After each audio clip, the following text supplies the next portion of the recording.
Hello everybody, it is 8 a.m. on this wonderful Saturday. I am going to have an exhausting day, but that's just life. But today I have for you my weekly wrap-up for just July 10th currently. Oh, my Eddie Van Halen fell down. That's sad. Anyway, for July 10th, I read 3 books, not too many. It is not a super good reading week. But first up, I finished up How to Catch a Killer by Katherine Ramsland. This is one of the profiles in crime books. I read one about cults earlier in the year, but it just has a bunch of like summarizations of a bunch of different like serial killers, or it's mostly serial killers and spree killers. This one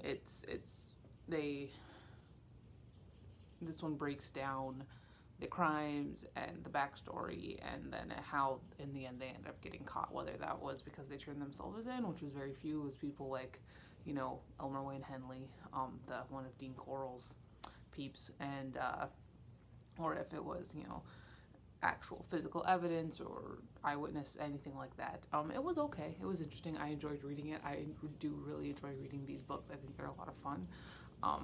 Definitely something good to get into if you are looking to broaden your true crime horizons. I am pretty well versed in true crime at this point, so it's not like, I think there were very few of these people that I didn't already know about, but I had fun with it. I think I gave it 4 stars.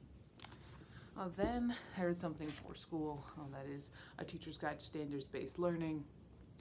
It's talking about how you should do standards-based learning instead of whatever the hell you do. Now, I don't know what's going on. You know, I don't know what's happening. What happened? I don't know. I gave it 3 stars. It was okay. And finally, I finished up Forbidden Garden by Diane. This book has so much fucking incest in it. It was like insane. So, okay,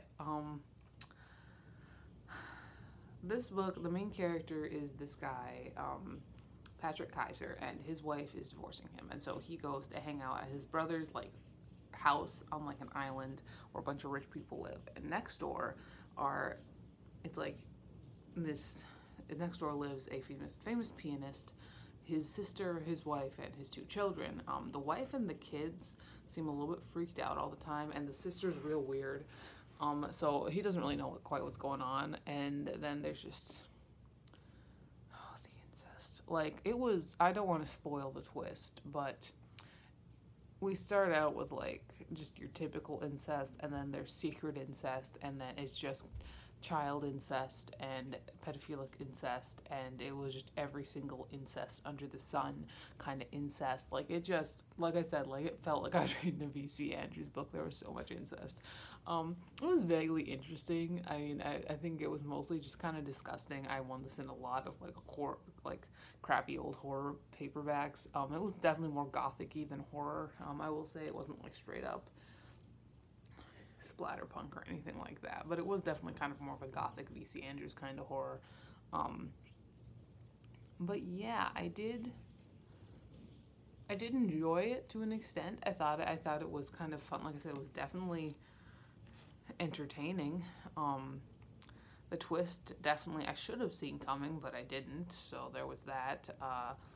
But yeah, that is that. Currently, I am reading The Idiot by Elif Batuman. I don't know how to pronounce her name, but that sounds roughly right. Like 78 pages in. I'm enjoying it. I mean, it's not like something that's like super fast-paced and exciting, or has any plot at all at this point, really. But I do hope that I finish it, get some time to work on it, because it is, when I sit down and read it, it is a very quick read. But that requires me to sit down and read it, and it has been busy as fuck lately, so I have not really had the time. Anyway.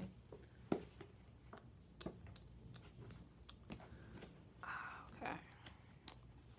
So these are the books that I read this past week. That is all for today. I will talk to you later, and goodbye.